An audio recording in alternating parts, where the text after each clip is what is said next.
বললাম এর ফলাফলটা কি এখন দেখছেন। এর ফলাফলটা আমরা দেখলাম যে সমন্বয় কোটার মাধ্যমে বিভিন্ন জায়গায় এখন তারা চাঁদাবাজি করছেন।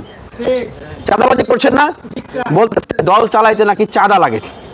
আবার আমরা দেখছি যে এই সমন্বয় কোটা ব্যবহার করে অনেকেই বিভিন্ন লাভজনক প্রতিষ্ঠানের দায়িত্ব গ্রহণ করছেন।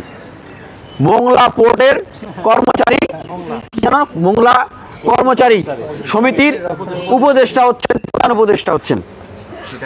অনেকেই তাদের নতুন রাজনৈতিক দলের অ্যাডভার্টাইজমেন্ট করার জন্য নতুন রাজনৈতিক দলের নিজেদের এমপি প্রার্থী এই প্রচার প্রচারণা করার জন্য নিজের ছবির সাথে মাননীয় প্রধান উপদেষ্টা লাগে এলাকায় ছোড়াও দিচ্ছেন, মিটিং মিছিল করতেছেন। অনেক উপদেষ্টাদের পিএসকে আমরা দেখলাম তারা নতুন রাজনৈতিক দলের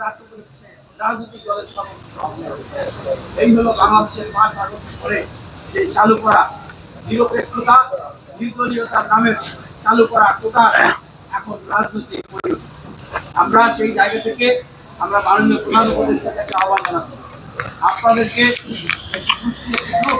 তারা নিজেদের রাজনীতির সাথে আপনাকে ভুল আমরা মনে করছি এটা আপনাকে ভুল বোঝাচ্ছে।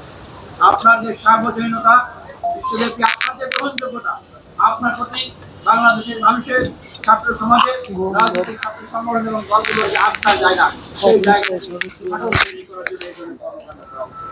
আমরা দেখেছি যে এই যে সদ্য সময়ে আমাদের যে সেনাপ্রধান জেনারেল ওয়াকার সাহেব বলছেন তিনি তার একটা অস্থির পরিস্থিতির কথা তিনি ইঙ্গিত দিয়েছেন। আমাদের এই অবস্থায় ক্ষমতার প্রতিযোগিতা এতটা অসহিষ্ণুতার দিকে যাচ্ছে যেটা স্বাধীনতার সার্বভৌমত্বের পরিণতি এটা দাঁড়াতে পারে।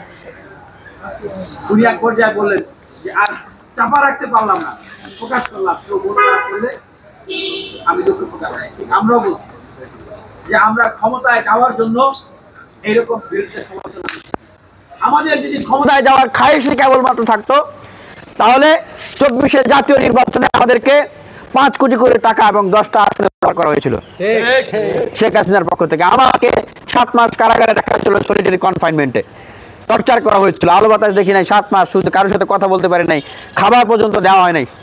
অফার করা হয়েছিল আমার বাবাকে ডিবির হারুনকে দিয়ে যে আমাকে 25-20 গ্রাম এক আসনের এমপি বানিয়ে দেওয়া হবে, সব মামলা তুলে দেওয়া হবে, আমরা যাই নাই। এখনো বাংলাদেশের জনগণকে বলছি আমরা ক্ষমতার জন্য পাগল পাড়া নই, আমরা সেই স্বার্থের দণ্ড নিয়ে কথা বলছি না। আমরা যেটা বলছি এইটা আপনারা অনুধাবন করুন, বুঝুন, এবং অল্প কিছুদিন পরে আপনারা আরও স্পষ্টভাবে বুঝতে পারবেন যে দেশ কোন দিকে, দেশকে কোন দিকে নিয়ে যাওয়া হচ্ছে। প্রিয় সাংবাদিক ভাইরা, আমরা আবারও আমাদের যে দাবিগুলো সেই দাবিগুলো বলে আমাদের আজকের